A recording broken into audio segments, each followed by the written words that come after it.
Comment ça marche? L'évaluation du niveau de dépendance.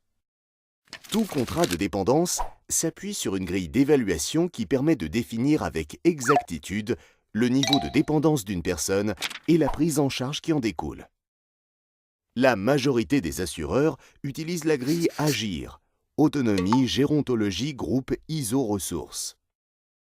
Cet outil permet non seulement d'évaluer le degré de perte d'autonomie, mais également le degré de dépendance physique ou psychique.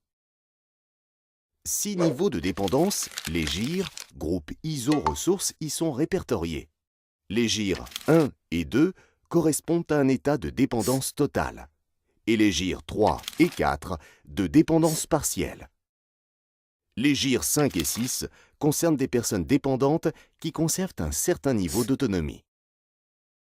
Pour définir à quel GIR se trouve une personne dépendante, on se base sur les actes fondamentaux du quotidien: se déplacer, se nourrir, s'habiller, se laver, complétés par des facteurs d'évaluation: la cohérence des paroles, la communication à distance, l'orientation dans l'espace.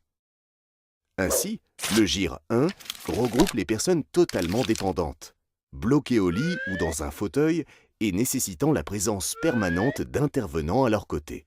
Leurs fonctions mentales sont en règle générale gravement altérées. Le GIR 2 comprend 2 catégories différentes de personnes. Des personnes également alitées ou confinées dans un fauteuil, dont les fonctions intellectuelles ne sont pas complètement altérées, mais qui ont besoin d'une prise en charge pour la plupart des activités de la vie courante.